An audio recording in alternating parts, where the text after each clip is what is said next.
ಸ್ನೇಹಿತರೆ,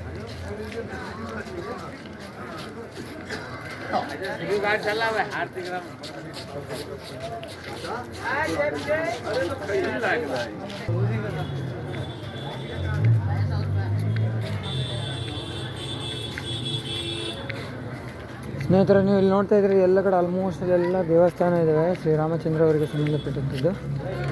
ಇದನ್ನು ಕನಕ ಭಾವನ ಮಂದಿರ ಅಂತ.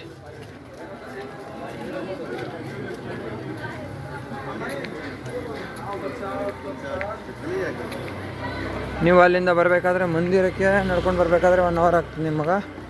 ಯಾಕಂತಂದರೆ ಸುತ್ತಾಯಿಸಿಟ್ಟಿದ್ದಾರೆ. ಕುಂಭಮೇಳ ಇರೋ ಕಾರಣದಿಂದ ಎಲ್ಲ ಭಕ್ತಾದಿಗಳು ಸಂಖ್ಯೆ ಜಾಸ್ತಿ ಆಗೋದ್ರಿಂದ ಅಲ್ಲಿ ಒಂದೇ ಟೈಮಲ್ಲಿ ಕ್ರೌಡ್ ಇದು ಕ್ರಿಯೇಟ್ ಆಗಬಾರ್ದು ಅಂತ ಹೇಳ್ಬಿಟ್ಟು ಸುತ್ತಾಯಿಸ್ಬಿಡ್ತಾ ಇದ್ದಾರೆ. ನೋಡ್ತಾ ಇದ್ದಾರೆ ಸಣ್ಣ ಪುಟ್ಟ ಚಾ ಅಂಗಡಿ ಇದು ಅಂಗಡಿ ಇರ್ಬೋದು, ಎಲ್ಲ ಇದಾವೆ. ಶಾಲ್ಸ್ ಇರ್ಬೋದು, ಇದು ಇರ್ಬೋದು, ಪರವಾಗಿಲ್ಲ. ಹೈಜಿನ್ ಸ್ವಲ್ಪ ಚೆನ್ನಾಗಿ ಮೇಂಟೈನ್ ಮಾಡಿದ್ದಾರೆ ಇದಷ್ಟರಲ್ಲಿ. ಹೋಗ್ಬೇಕು ನಾವಿನ್ನು. ಜೈ ಶ್ರೀರಾಮ್. ಅಲ್ಲಿ ಕಾಣಿಸ್ತಾ ಇದೆ ನೋಡಿ ಗರ್ಭಗುಡಿ, ಅಲ್ಲಿಗೆ ಹೋಗ್ಬೇಕು ನಾವಿನ್ನು. ಅಲ್ಲಿಗೆ ಹೋದ ತಕ್ಷಣ ಮುಂದೆ ಬಿಟ್ಟರೆ ವಿಡಿಯೋ ಮಾಡಿ ಹಾಕ್ತೀನಿ, ಇಲ್ಲಾಂದರೆ ಇಲ್ಲ.